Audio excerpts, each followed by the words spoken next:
friends, I'm coming to you live this afternoon for a virtual session on how to feel better, move better, and feel better. This is a joint program with Virtual Care and myself, Stephanie Carter Kelly. I'm a physical therapist that uses and integrates yoga into everything that I do.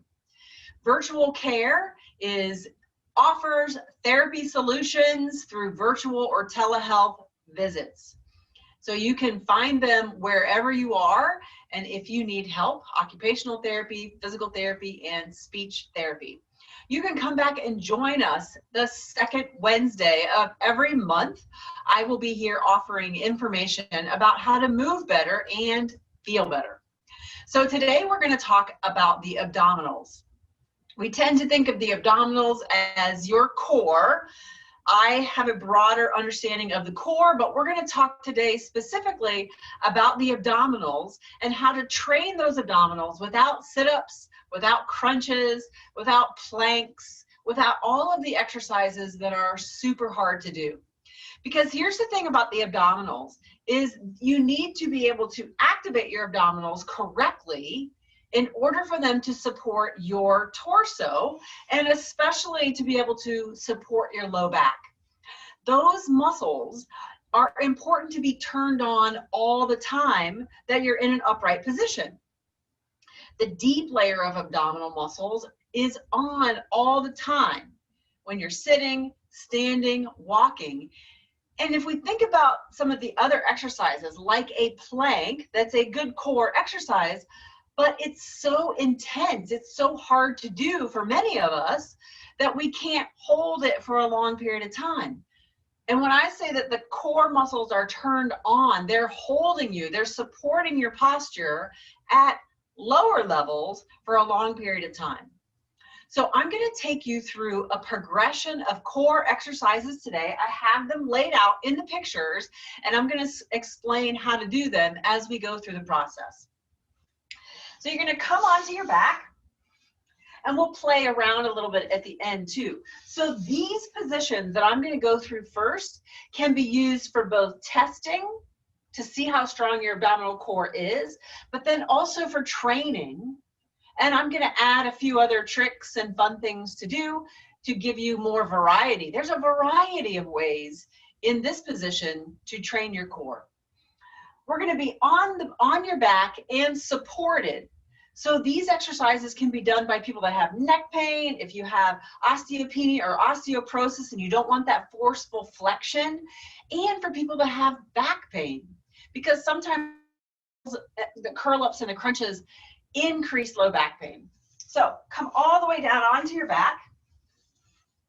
The first movement that you really want to accomplish before you can progress the exercise is a pelvic tilt. So a pelvic tilt, arching and flattening your back, just to go back and forth between those two motions. Allow the pelvis to rock and arch your back, allow it to rock backwards so that the low back pushes flat onto the floor, and if you hold that, you can feel that your abdominals are working.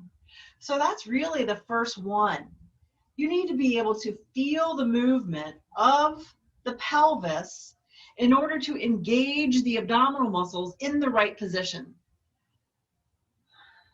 So I'm going to cue you to engage the abdominal muscles, rock the pelvis back, push the small of the back down towards the floor. Your low back doesn't have to rest on the floor. If you have some limited mobility, it might not rest on the floor, but that's where you want it to go. You want to push the small of the back towards the floor. Now, if you do that and you feel some tension in your low back, you can always take a rolled towel, slide it into the low back, and then rock the pelvis back and kind of press lightly into a rolled towel.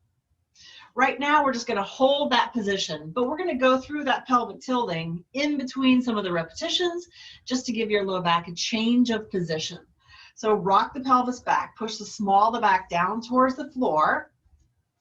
You're going to keep your right leg on the floor, really squeeze the belly, and just lift and lower, tap the heel down of the left leg. Just lift it. It doesn't need to go any further towards the chest than straight up and down. And then lower and tap the heel.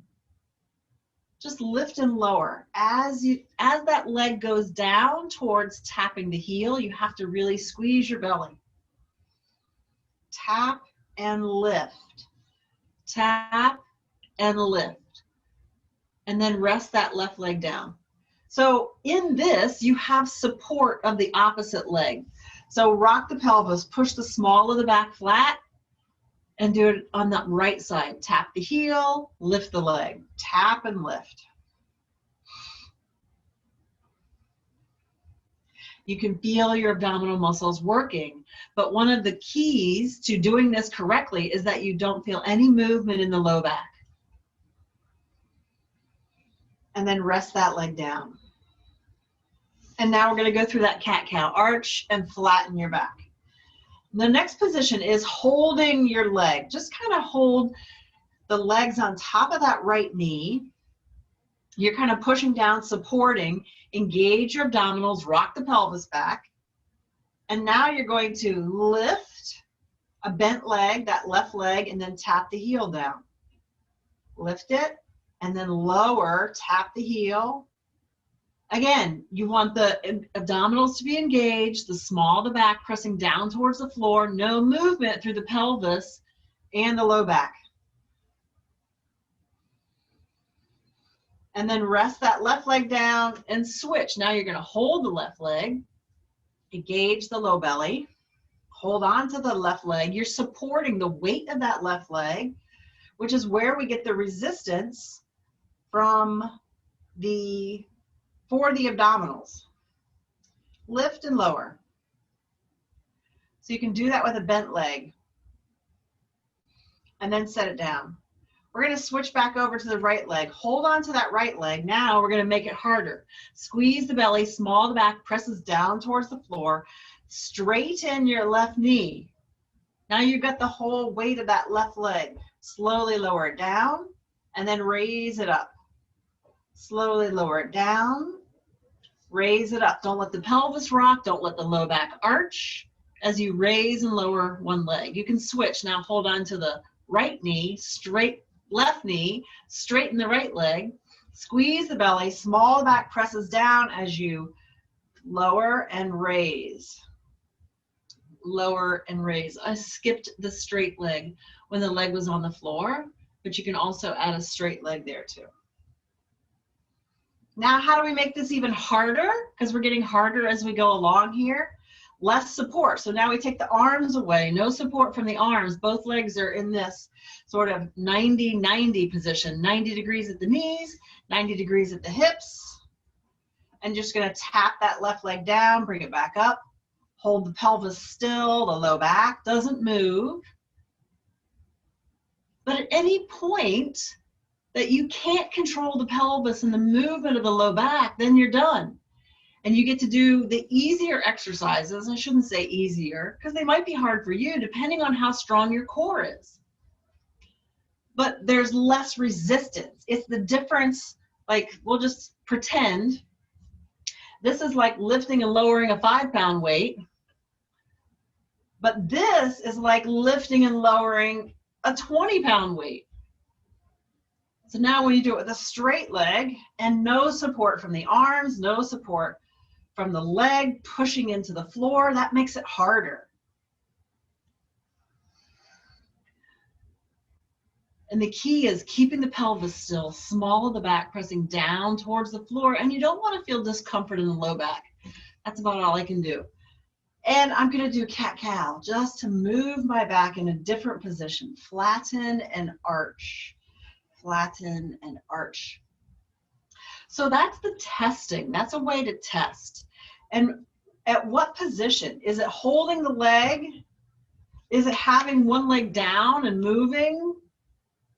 What is the position where you can still feel the abdominals working, but you're not straining through the jaw and the neck and the shoulders? You don't want to be straining to do the exercise. You want to feel the effort in the abdominals. You're also going to feel it in the legs. So squeeze the lower belly. And I play with this position in my classes. So this is the start position, and then you can always make it easier. You can reach the arms overhead. The more the knees come towards the chest, the easier that is for the abdominals.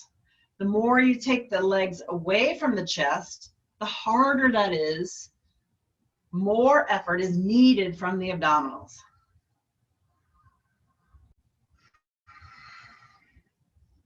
So that's a little bit of training for your abdominal core so that you don't need to do any more crunches, sit-ups, or planks and isolate your abdominal core. Now, plank exercise is going to work a lot of other muscles, but it's important that we can isolate the core, the abdominal core, and also do other muscles. So I'm just going to play with this a little bit. Again, when your whole spine or torso is supported onto the floor, then you can do other things. Take an elbow and a yoga block. Push the elbow into the yoga block, into your knee, and just squeeze and hold that position. You can do repetitions. You can do isometric holds. You could do this in a diagonal. Squeeze left elbow to right knee.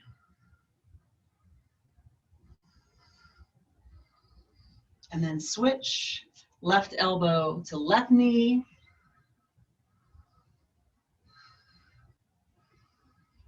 And then right elbow to left knee. You're still getting that diagonal pattern in order to work your obliques along with the rectus abdominis. And you're drawing that belly button towards your spine in order to work the deep abdominal muscles. If you pretended that the block was some weight, you could go overhead with a dumbbell or one in each hand and just hold this position, squeezing the abdominals, pressing the small of the back down to the floor. As the exercise gets harder, you can always take a leg down. But you're still using those abdominals, but now with less effort.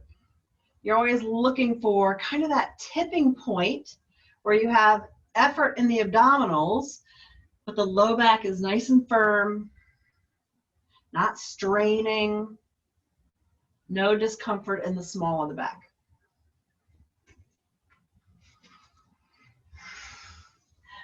So a safe way, especially for people that have pain in the back or the hips or the neck, if you have pain anywhere, it's great to get supported on the floor and start where you are. Take it down a couple notches, use a bent leg instead of a straight leg. Lots of ways, lots of variations of ways to train your abdominal core.